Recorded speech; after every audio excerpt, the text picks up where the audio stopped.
Hello everyone and welcome to the TactiCon presentation on Cantata, the first Grand Tactics game. I am your host today, Kyle Kukshtel, the creative director, lead programmer, lead designer of this not so little game. I run Afterschool Studio and I've been working with Modern Wolf to publish this video game, Cantata, and I'm excited to tell you all about what it means to make a Grand Tactics game. But first, we are going to have a small little trailer just to give you a sprinkling of kind of what Cantata is, and then we're going to dive into some gameplay, and then we'll kind of zoom out and talk a little more about the game.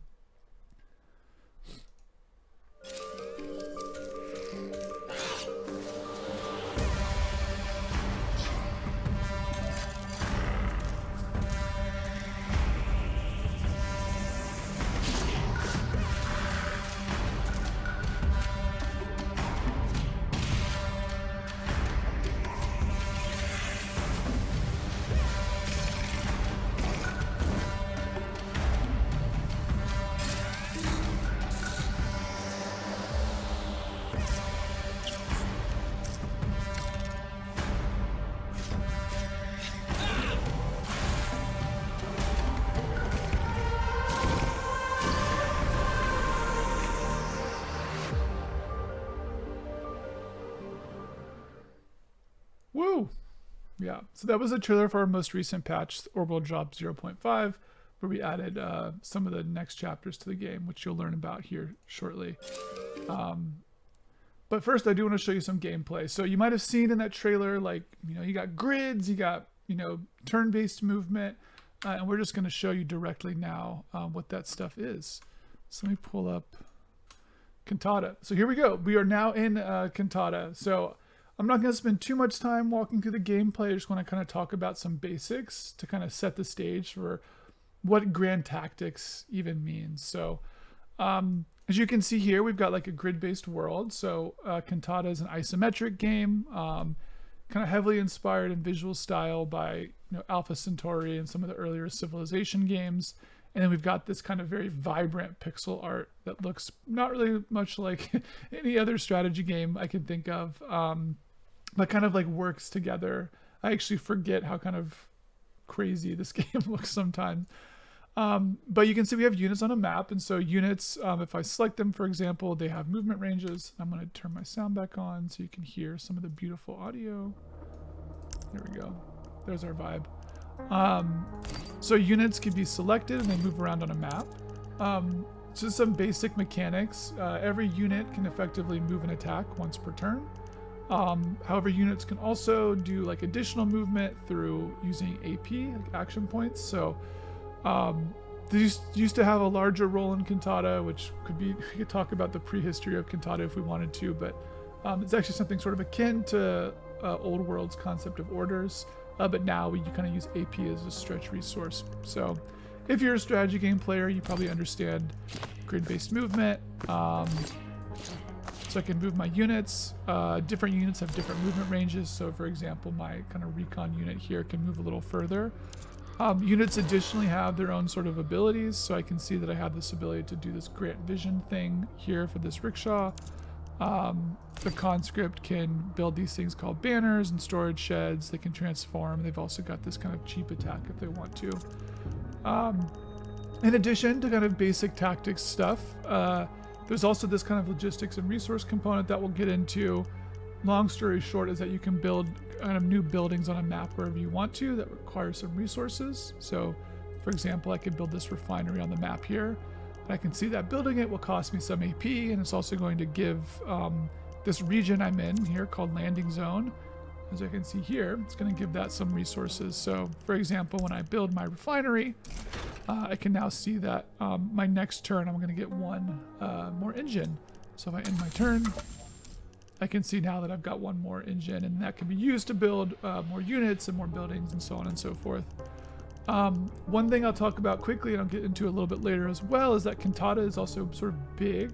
So it might be sort of hard to see on the video, but this is one corner of a map over here, and I can actually pan over here to another corner of the map. So much kind of bigger than your traditional tactics game, which starts to get us to this idea of grand tactics. So yeah, so I mean, at a baseline, like the most simple parts of Cantata, you know, turn-based strategy, kind of but at a large scale that's bigger than a traditional tactics game, plus this logistics and resource component having to do with resource production and unit building and such. So let's talk a little more about what Grand Tactics is. So I'm gonna just go back here. Yep. So there's some gameplay. So defining a genre. So I call it, so the title of this talk, right, is Designing Cantata, the first Grand Tactics game. And what I want to say at the start is we did not start there. We did not set out necessarily when we started making Cantata to say, you know what, we're going to make a Grand Tactics game. That wasn't even in our vernacular. It's something that we've kind of come to over time as a factor of things that we've run into and kind of the ways of making this game. So where Cantata starts is something a little bit more humble.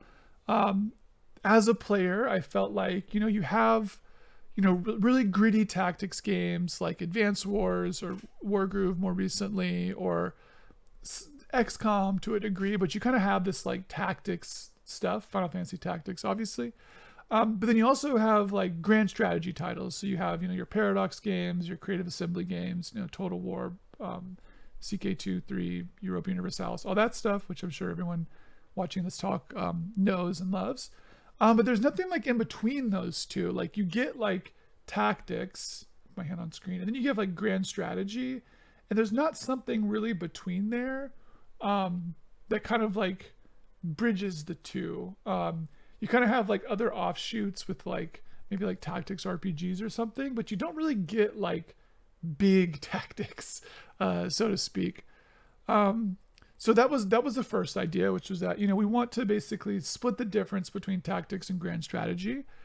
We also wanted a big emphasis on story and characters. So actually, I was part of TactiCon last year as well, on a panel talking about narrative and strategy games that you can check out if you're on the YouTube channel. And one big part was that sort of strategy games do often lack sort of narrative through lines, in part because they're often these sort of sandboxes. So we wanted to make a game that instead of just kind of having it be totally abstract, we did want this emphasis on story and character, which kind of brings us back to thinking about a little bit about Advanced Wars. But then similarly, like we kind of started getting this idea of like, okay, well, we know what we actually want is like advanced Wars. And this was even my initial pitch to like Modern Wolf, was to say, okay, imagine like a more advanced version of Advanced Wars. Like you take that same system and kind of extend it to other parts of a game. Or like said differently, like, can you just do Advanced Wars but bigger? You know, can you make something like Advanced Wars, but larger sort of in scope and scale? Turns out not really. So like I say here on the side, when we actually tried to stretch Advanced Wars, we got something different. So taking kind of Advanced Wars, Wargroove, really Final Fantasy Tactics, any of these kind of small tactics games, and like stretching them out, like if you took an image in Photoshop or something and kind of like stretched it out, what ended up happening was that it kind of exposed all these like gaps. So when you just take something that is a tactics game and you make it like really large, you're still doing all those sort of nitty-gritty actions at a large scale, which honestly just becomes very tedious. And not only that, but what you sort of find is that you're not necessarily like making the game better, it's just more. So like there are like mods for things like, again, Wargroove and Advanced Wars that do have like grand strategy maps where they like recreate some large landmass and they have big battles on them. But you can sort of see the game design kind of crumbling under that structure, because it's just this like, you're just doing all the same actions just in more places. There's no like kind of unifying mechanics to kind of like weave together that size. Which is to say, I think that sort of small scale tactics doesn't really work as a design at a large scale. It's meant to work small. So when we stretch this, we were like, oh, we have to do different things now. We're not just making a big tactics game. I did want to bring up here like traditional war games, like things like War in the East or Shadow Empire, which I think are actually like, if you took kind of a tactics RPG and like made it as big as a grand strategy game, I think you'd get something more like a traditional war game. But at the same time, I think that war games aren't necessarily in the same realm as what we're trying to talk about here, especially because war games, are often more concerned with kind of simulation and kind of verisimilitude of an experience, and they're less concerned with like making a game that feels good to play, because so much of the offer of it is like, oh, you can kind of reenact this thing with like subtle differences, but the idea is getting yourself in the headspace of a specific game, which can mean, you know, giant combat resolution tables and like all this stuff that war gamers really like, but to your average like tactics player, they're just like don't care. It's too much stuff. So we were definitely looking at war games, but we weren't trying to like make a war game. And I would not really say that Cantata is a war game, though it's more like a war game than a tactics game. It's more like a war game than a tactics game is like a war game. We're definitely like a step in that direction. And like I said, so when we start plugging these little gaps in this design, that kind of becomes obvious once we stretch out Cantata, we start seeing something that feels different. And it's how we get to this concept now of grand tactics. So at the highest level, I think a way to describe what grand tactics means, at least in terms of how we've interpreted this thing, and when you take tactics and make it big, is kind of one crucial difference between, I think, traditional 4X and grand strategy titles. And I was even just playing Age of Wonders 4 last night, which does this too.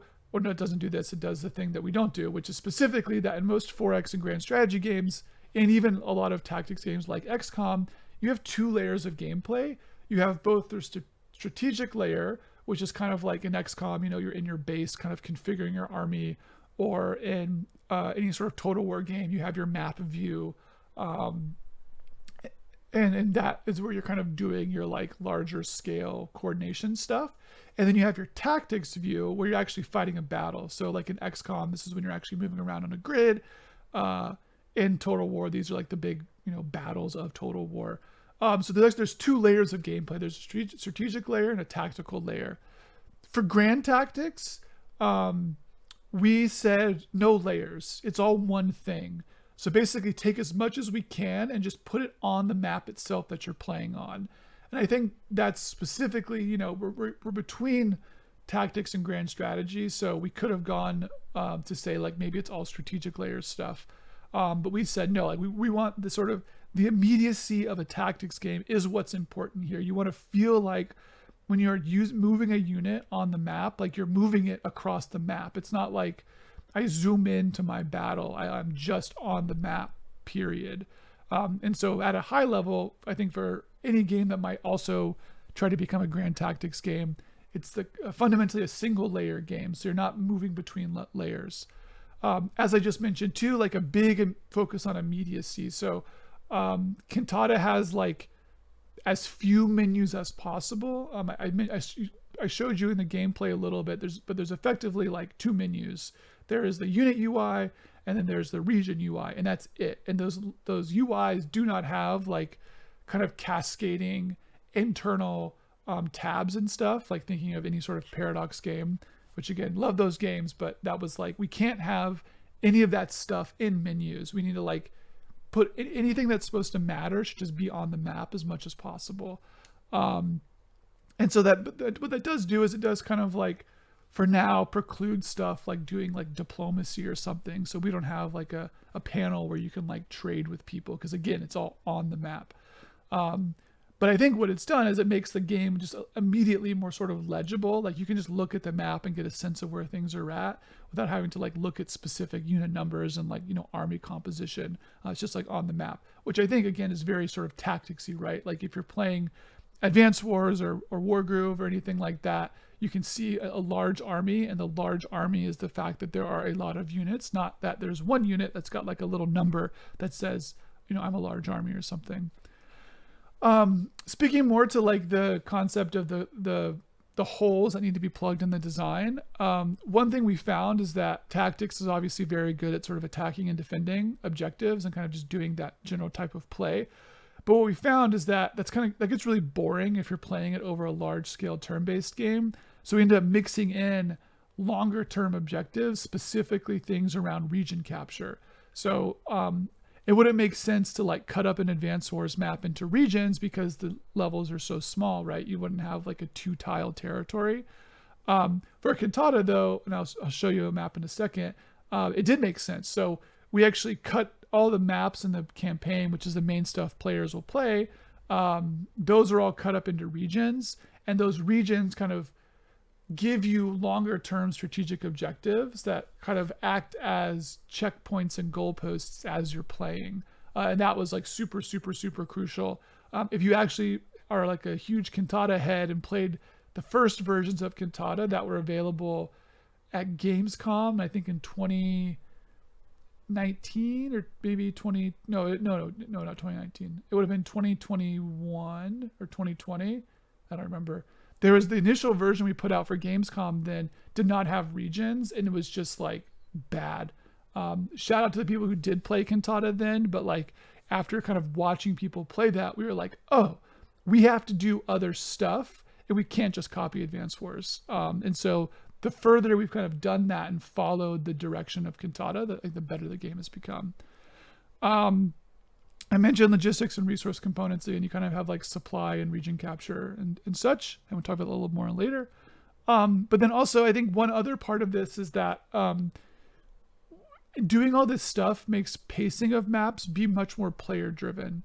Like I think that this is sort of more akin to grand strategy than tactics. So in a typical tactics game, you get like thrust into a scenario and you're like battling, right? Like, and you're just battling and then it's over.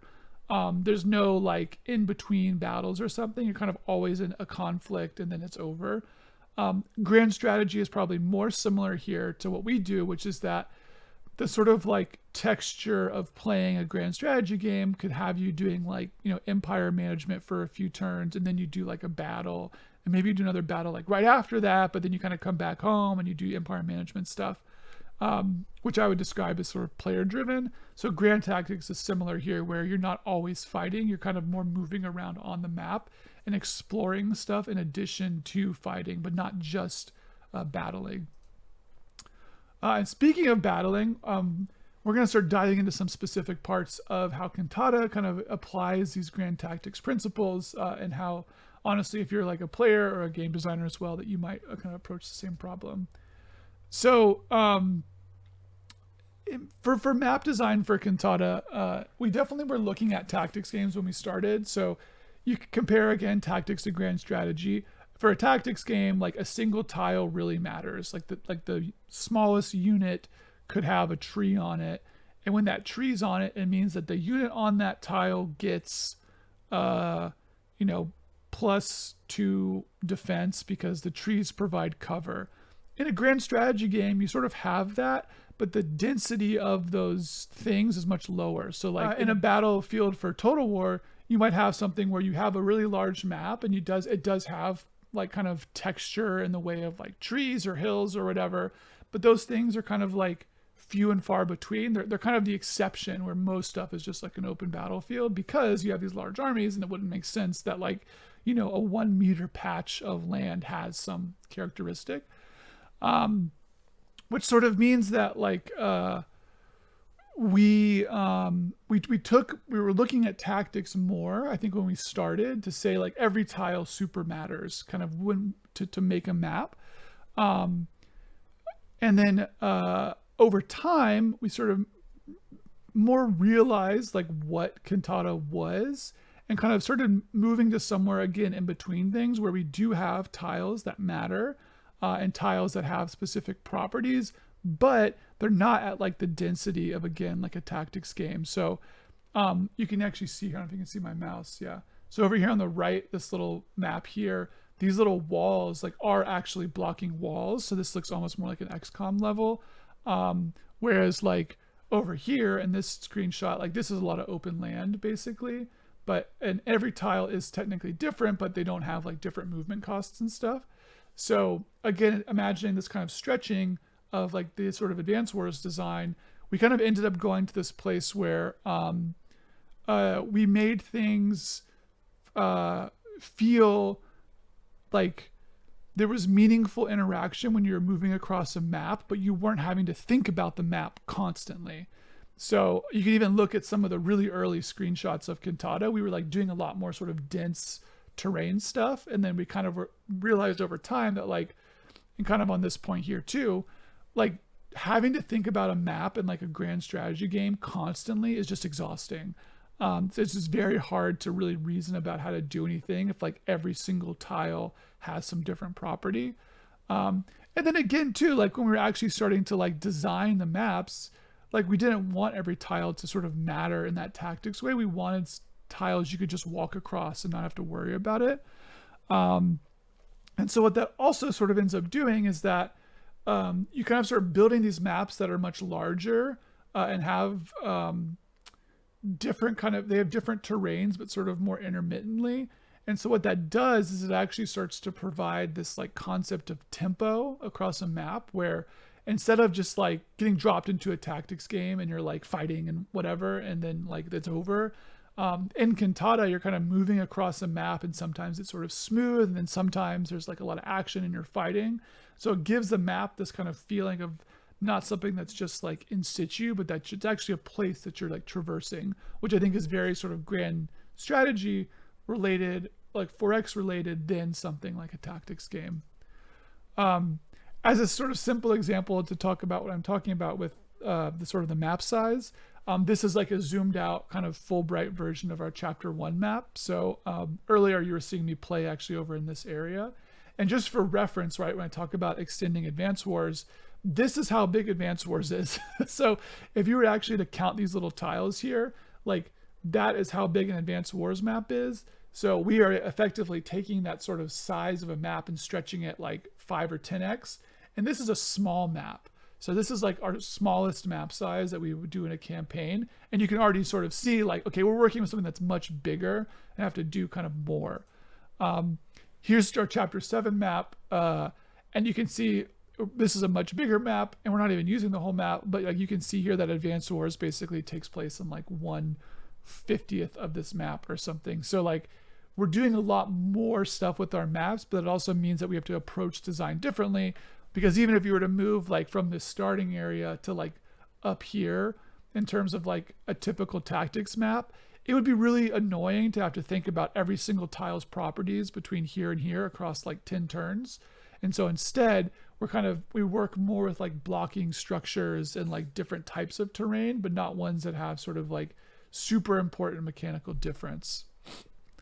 So yeah, to kind of like recap some of that stuff. So for Cantata, we would say that a grand tactics map generally is much more narrative with places to explore and interact with. So instead of just being a single skirmish map, the maps themselves are sort of more evocative and narrative. With designing this, we're thinking a lot more about like board games and tabletop role-playing games and thinking of like StarCraft or something. Where like I think a tabletop role-playing game is actually an interesting comparison because they often will present scenarios that kind of have pools of interest, but are not necessarily all in your face all the time. So when we were designing the maps and kind of designing the story with the maps, we would kind of like design the story spatially, where we'd like have the sort of map size and say like, okay, we kind of need more things in this area. So we kind of like weave quests and stuff like that, instead of just trying to like say, okay, this is the battle and this is the scenario that you're battling. Yeah, and then just to recap this last point, so part of that too is then so once you kind of have these things on a map, you start to weave in primary and secondary objectives to kind of like pull the player through the map. Resources and logistics. Yes, you're all strategy game people, so this is the stuff. So like I said before, like just doing combat at a baseline is like pretty boring, especially in a game like Cantata, where our unit resolution, so to speak, is like not as high or dense as like a tactics RPG. So what I mean by that is like, imagine again, you're playing, if you haven't played Cantata, imagine you're playing Advance Wars. I keep saying Advance Wars a lot just because the remake just came out on Switch, so I imagine people are probably familiar with it. But like a unit in Advance Wars doesn't really have a lot of stuff going on. It's got like, some needs like fuel and ammo, and they can like do an attack. or whatever, but not stuff doesn't really have like specific characteristics. And especially in Advance Wars 1 and 2, like units don't even level up. They just are what they are. And so when you like take that unit and you say like you do it at like a large scale, like a grand tactics scale, all of a sudden you just have like, 60 of the exact same unit, which like is just not very fun. You're just like, you might have some characteristics based on like terrain and how much health they have, but you're fundamentally just using the same unit every single time. And Cantata is kind of similar. So like you don't necessarily want to have just doing like kind of like rock, paper, scissors combat with units at a scale of like potentially 60 units. That's just not a lot. So for Cantata, we do a little bit more to kind of mix up unit design, which we'll talk about in a second. But generally the idea here is that we can't totally get around this because it is a large tactics game. So there are a lot of units. So what we needed to do was sort of find a way to thread through the game something that makes like where the units are at kind of be more specifically meaningful, which comes in this play of resources and logistics. So as a quick like overview, units in Cantata by and large like use ammo. And so ammo is a limited resource that a unit will start with to some degree, but will run out when they use their ammo. And those units like need to be resupplied. And it's not just, again, like an Advance Wars style thing where you basically go up to a resupply unit and like supply it. The individual type of ammo that a unit uses is actually produced through like the game's supply and logistics mechanics. So like, for example, the human faction, which we'll talk about in a second, has this building that produces this thing called small arms, which is what conscripts, which are these basic units down here, use. And so for a unit to actually get that resource, it needs to kind of like be in a region or part of a supply network where that's being produced to have access to. So you kind of get this thing where like you can't just have a unit that can just kind of like go off on its own forever and just like attack stuff without any sort of recourse, which is what happens if you kind of have like a lot of units just kind of doing their own thing. It kind of still needs to be part of this greater supply network, which then also opens up other interesting possibility where because like you're not just attacking units and because everything exists on the map, an enemy player or a player that you're fighting against can basically target your infrastructure itself to start taking out your supply. So in something again like Advance Wars, you can't like deprive someone of supply. You can like destroy their APC or whatever to make it so they don't have access to ammo, but you can't like take ammo from a unit. Whereas like you sort of can in Cantata. So if you find someone's like logistics network, you can basically like take down their thing that's making their ammo, and kind of over time, all of a sudden they don't have any ammo and they have to rebuild, which gives us like different texture to battle where you're not just like fighting units together. You can actually like start doing interesting things like trying to flank an army and like trying to flank them to get behind their supply lines to like actually attack their buildings, to take out their supply, and like so on and so forth. So instead of just doing this thing where you're like attacking all the time, that's just unit to unit, like man-to-man offense, there's actually this sort of other component that both ties into the units themselves, but also makes actually fighting more interesting, where you're able to kind of look at a battle as like a holistic kind of thing between both production and units and kind of fight against that whole thing versus just being like, okay, I'm just fighting against this, strong unit or something. So yeah, that was like this has sort of been in Cantata since like day one, which was to say like, can we do Advanced Wars with supply lines effectively? And turns out the answer is sort of yes.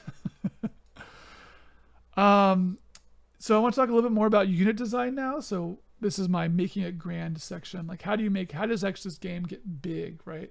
Part of a tactics or a grand strategy game is that these games are large, I think, and that's some of the appeal of them. So how do you make a tactics game sort of feel bigger than just like small scale tactics? And for us, that really started with like the narrative. It's the last bullet here, but when we really started Cantata, the first thing we said was, okay, what's the universe? Like what's the thing that's going on? And let's start with a big story, and then we'll kind of like work backwards to design from there. And then we sort of quickly got into this place where we got these 3 really interesting factions, and 3 because I think this is a very common thing in, like, you know, video games in general, and especially strategy games, where having 3 is a really good number for asymmetry, which we'll talk about a little bit more in a second. But having 3 factions was really nice because it allowed us to have things that are kind of able to pivot off each other, and was also just like sort of enough that we could chew off as our team size was somewhat small.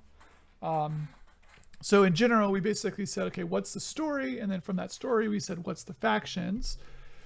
And then with the factions, you can see here down below, we have our Shotar of Mars. We started saying, like, well, who's in this faction?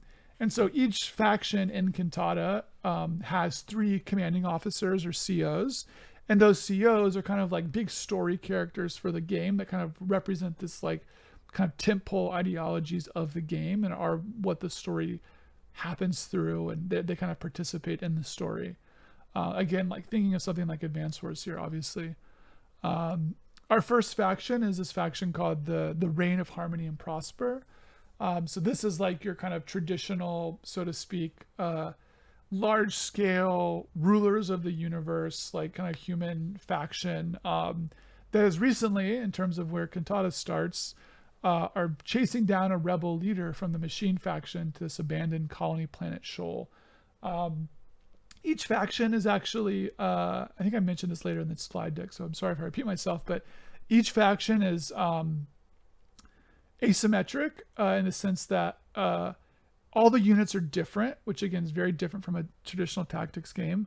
But also all the factions don't actually have different mechanics. So I think that a simple example is something like in StarCraft, where you have like the Zerg have this concept of creep. There's like nothing similar in Cantata where the factions specifically have specific characteristics. Instead, the way the factions differ is how the sort of faction itself and its units interact with the game's core mechanics. So we kind of made this large possible space of what you can do with Cantata, both through like unit deployment, storage, supply networks, and all that stuff. And then made the factions interact with those systems in different ways versus trying to say, okay, well, this faction's special in this way and this faction's special in this way. And our human faction, the Reign of Harmony and Prosper, they're sort of like the most traditional. So like they're the easiest faction to play. You basically start up chapter 1 and you're playing as humans in what is like roughly equivalent to like a turn-based RTS game where you're like building buildings, those buildings build units, etc. And it acts as like an entry point to like Cantata's design. Then we have the machines. So the machines are led by their rebel leader, Vashti, who have retreated to our colony planet Shoal while also pursuing a mysterious goal set in place by their own advisor named 10 Crowns, which you can find out more if you play the game.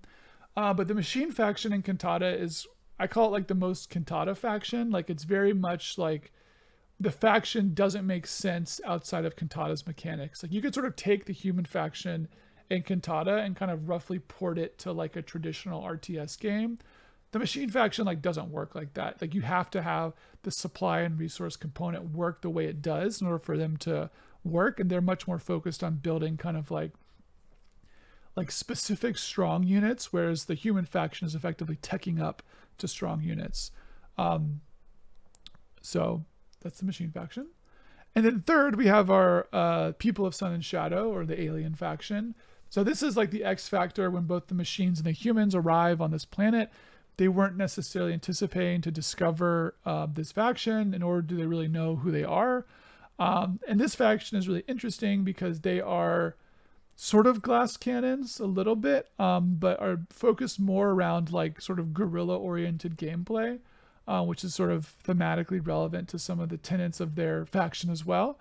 But the idea is that instead of like being as fixed to bases as the human and machine faction are, the People of Sun and Shadow are able to kind of like spawn bases around the map, like wherever, and then kind of attack from those positions instead of having to rely on this like robust supply network. So it makes them a lot more easy to move around, but at the downside that their units are sort of weaker and can be attacked and destroyed more easily. And so once we have that, right, so we have our 3 factions, we have our 3 COs per faction, which are like 9 COs across 3 factions. We then started looking at units.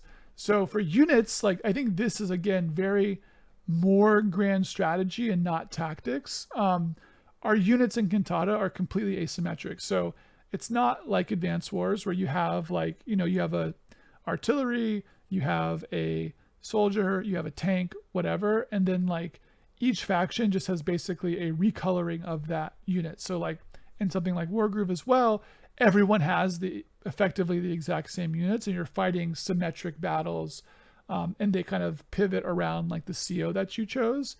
In Cantata, it's much more like a grand strategy game where the faction units are just completely different.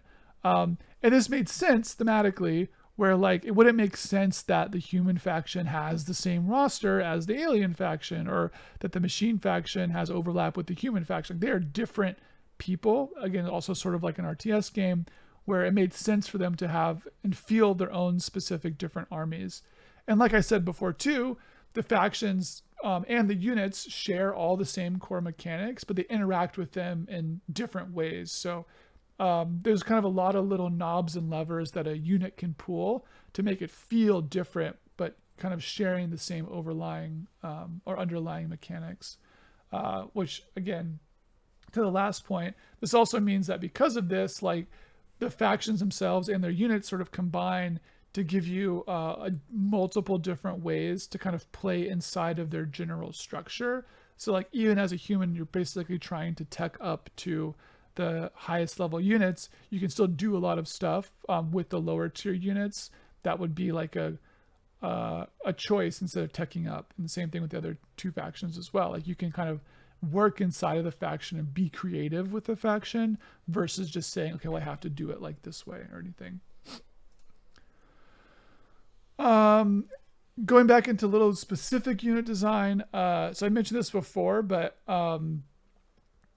so one thing we really wanted to do for Cantata, because again, you have a lot of units and that was like important as a grand tactics game, was that we wanted things that both felt unique, where it didn't feel like you were just moving a sort of a mass of units together, but also we didn't want something that would feel too fiddly. So I think that there's like you don't really get like, I guess Age of Wonders is slightly different or slightly more like this, but you don't typically get games where you're playing like a tactics RPG and you're fielding an army of like 60 people. Like it would be just a lot of cognitive effort for a player to like control a tactics RPG army that every single character is like different. Like that's just a lot of stuff to track and it's not necessarily fun. Even something that gets maybe close, like a Mountain Blade game, it kind of just like brushes over that and the specifics of a single unit don't necessarily matter. So we wanted something that was like unique, but not totally fiddly. So what we ended up doing was having units that have effectively like fixed progressions. So units themselves can like level up, but those levels and what they offer to a unit is like fixed. So if you have an army of units that are all the same unit, they vary based on their levels, and that kind of gives that just enough little extra where the units feel unique enough that they are special and don't feel like you're just throwing armies at each other, but it's also just specific enough where you can like reason about an army of like all level 4 conscripts versus an army of like all level 1 conscripts or something. And I think this is very similar to like grand strategy games, especially things like Total War, where if you have an army of like fresh soldiers, you know it's going to be weaker than like a veteran army. And we're trying to get like the same idea here.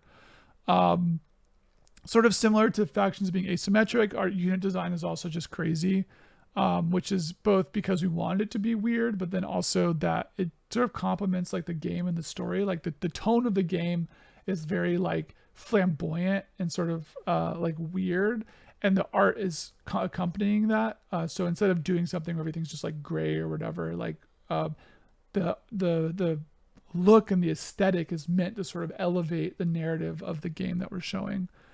One thing I will say as well, just to wrap up this slide, I mentioned it here, what the units can do is actually pretty normal in terms of a strategy game. So we could have like gone this like totally weird direction with units and just made them do really weird stuff. But I think that like we're already doing so much weird stuff with like just the design of the game in general, like playing a grand tactics game, that's new to people. Seeing the aesthetic, like that's new to people. Seeing like the way the maps are laid out, like that's new to people. Doing it with like going all the way down to unit abilities and making them have like weird unit abilities, like casting a black hole or something, just felt like a little too much, where there was just no like hook for a person to really like lock on to say, okay, this is what's going on here. So our unit abilities are actually relatively traditional. Like what the type of stuff they can do is kind of what you would expect from a strategy game. And I think that is done as a sort of concession to say like, okay, well, like you have to be able to do something, kind of understand what's going on. And that is, how we do that. We give people kind of something they would basically expect, and it allows them kind of an entry point to the game where it's like, okay, this unit can move and attack and it has like a heal. Like I can understand that and I can work from there. The last thing I'll say is that we ended up designing 160 units, which is like a lot of units. Not all of these are designed as like granularly as the faction specific units, but if I go to like the actual looks of our data file, there's like 160 entries, and that's for everything from like other factions in the game, like the environment itself, or kind of one-off little units on the map that do specific things. So yeah, so there's a lot of units compared to, I think, the typical roster of like a tactics game like Advanced Wars or Wargroove is like 10. So we have an order of magnitude more. This is just a real quick thing for people who are interested in this type of thing. This is like our data editing tool. So this is like how we designed the units. We built this tool that allows us to basically edit unit data directly. This, for example, is like one entry on a conscript. And so, when I talk about these little knobs we're able to turn, it's because every single thing kind of like, because it shares the same interface, is effectively edited the same way. We can kind of like do things where things kind of interact with stuff differently, but are using the same thing. So like for example here, this is a conscript. And right now I'm looking at the things that my conscript could possibly do. Anything from build an interactable to exhaust to make an attack to grant, like it could do anything potentially.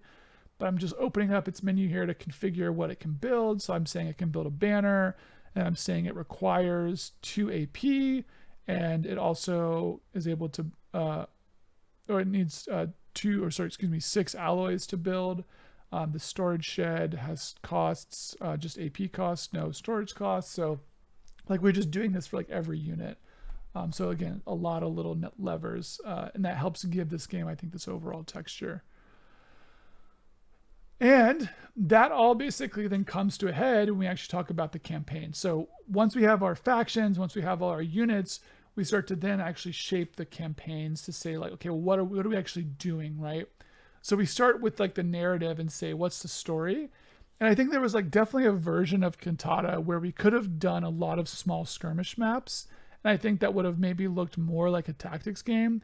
But because we wanted to do big maps, like again, we want to stretch Advanced Wars design, what that meant was like it's sort of stretching the map size. We actually start to reduce the overall amount of maps we ship like with the game. So I think in something like Advanced Wars or Wargroove, you're playing across like, I don't know, 30, 40, 50, 60 maps that are all these little like kind of one-off skirmishes.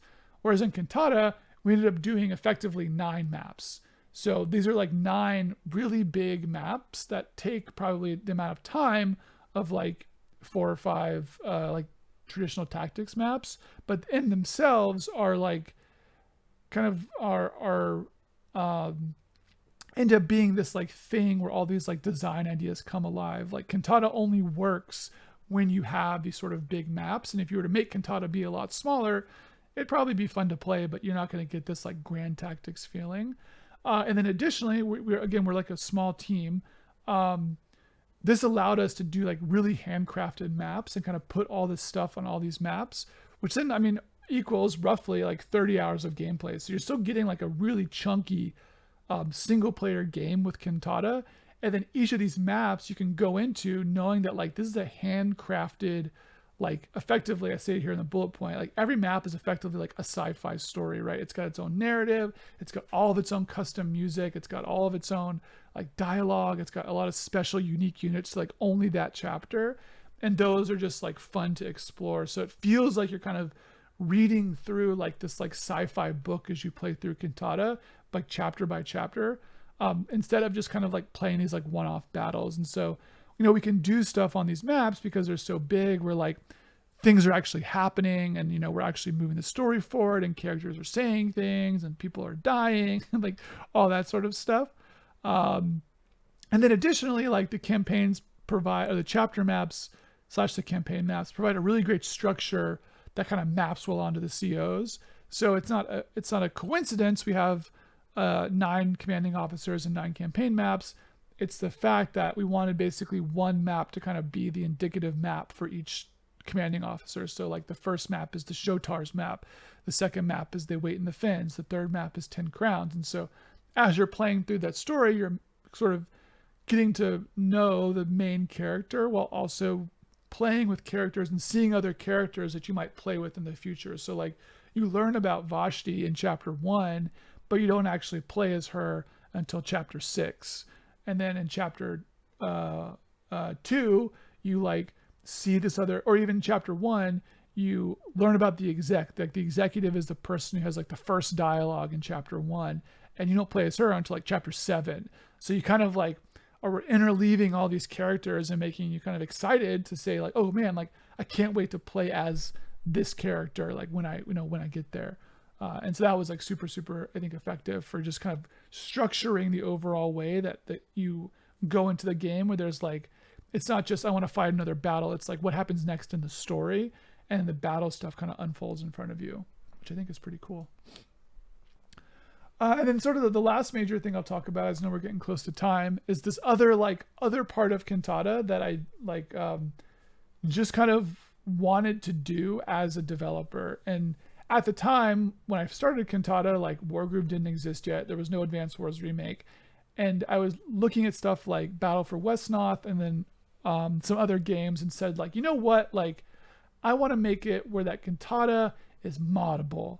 Like as a first class thing, I want Cantata to be able to be moddable, because I want other people to like work with these like design ideas. Like I want other people to be able to make maps in Cantata, but then also I want us to be able to make maps in Cantata.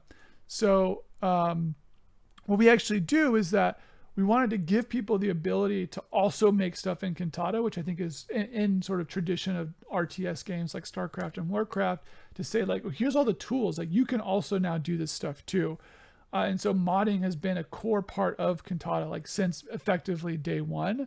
And that's everything from custom units to custom maps, triggers, logic, etc. It's like, it's the whole thing.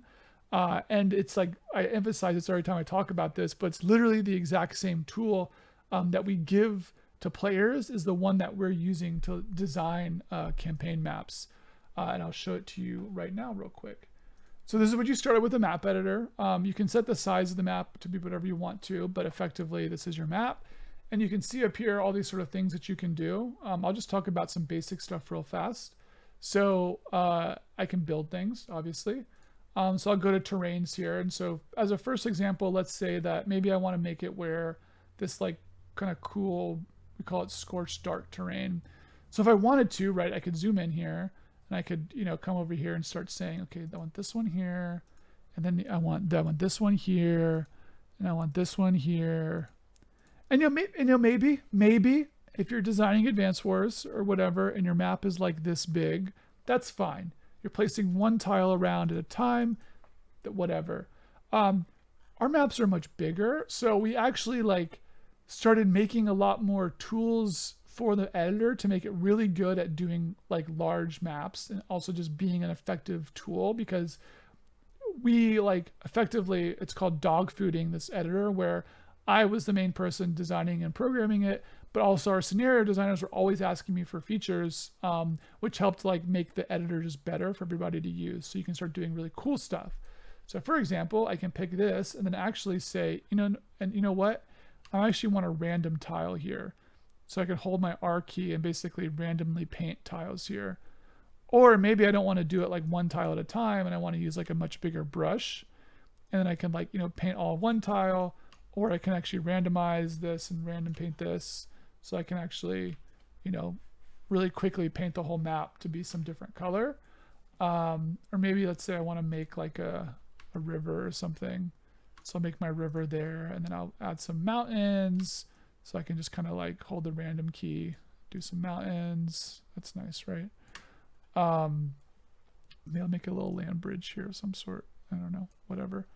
And then we can also have these detailed terrains. So these are things that exist on top of the map, which are sort of operate with the same functionality. You can also do cool stuff where you can basically like sub-select tiles. So I can say I just want to use those trees, and it will only use those trees like that. You can also do this sort of paintbrush thing where you like basically can do kind of big splatted terrain like that, which is cool. So you can do terrain stuff, right? You can add in terrain. We also actually ship with the game some other like random terrains that are from like mod packs.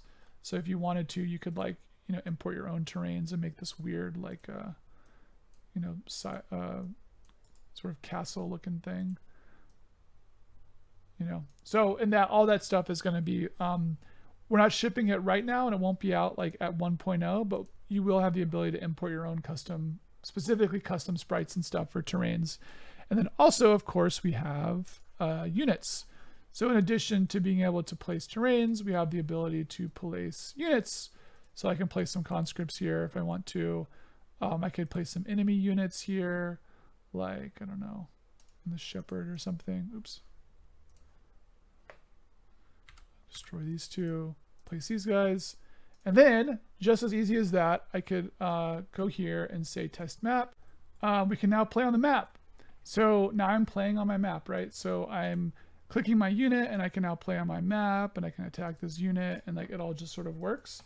And if I want to, I can like, play test this and go back to the editor.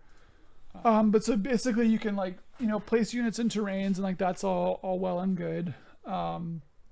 And nice and fun, but you can also do like a lot more complicated stuff. So for the campaign maps, like you'll notice that when we actually play them, right, there's like dialogue and all that sort of stuff, and that's because we also have this like really robust sort of triggering interface. So if you've played or messed around with the Wargroove editor, you'll know some stuff like this. So I've actually pulled up here. Oops. I pulled up here our chapter 1. So this is chapter 1, like in the map editor, to again show you like it's literally the map that this is the same exact editor.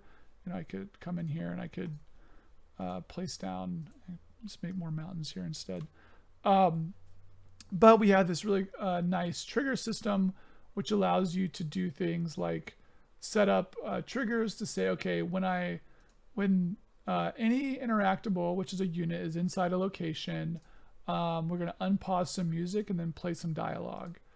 Or let's maybe say, like, I can make a new trigger now and say, maybe I want to say when, we'll do something really simple. Let's say when,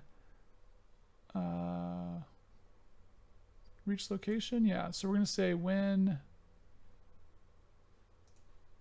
this unit reaches, we'll make a new location. So we'll call this test map. So we'll put it here on this little blue thing here. You're going to reach test map. So we'll say when this conscript reaches this test map location, what should we do? Let's maybe we'll play dialogue. We'll play some dialogue that says hello, and that's enabled. And then I think we should just be able to save this. And now we will test this.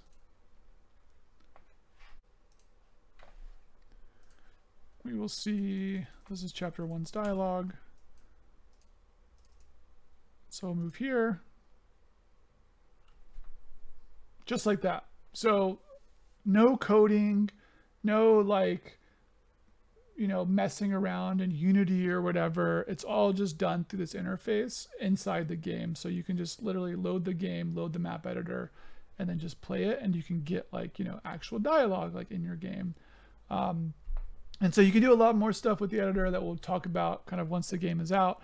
But that's kind of the gist of it, which is that it's this tool that allows you to craft the types of maps that Cantata plays in and around on. And we're saying workshop support is coming. We are not going to launch with it at 1.0, but I am working on it, and we will definitely have workshop support for Cantata, so you can share maps, units, terrains, all that stuff. Oops. And yeah, and with that, so right now Cantata is in early access on Steam, and the full release is coming this summer. We haven't announced the date yet, but you will know soon. You might know by now, by the time you see this, actually. I'm not totally sure. But anyways, you can play Cantata in early access now. I hope you enjoyed this conversation on Cantata, the first grand tactics game, as we like to call it. Maybe I'm wrong, maybe other games that are similar, but I do think that we're doing some really interesting stuff here. And if you're a player who likes this type of game, I would recommend you giving Cantata a shot. Running around, kind of experiencing some of the mechanics, kind of feeling out how it plays and feeling out the story. And then if you have feedback, let us know, Twitter, Discord, any of that stuff. We have an in-game feedback form too. But otherwise, yeah, thank you for listening to this talk. I really appreciate it. Again, I'm Kyle, so feel free to reach out to me any way you'd like if you want to ask about, making strategy games or how we did stuff or any of that thing. But otherwise, I really appreciate you spending your time watching this talk, and I'm sure I will talk to you all again soon. Thank you.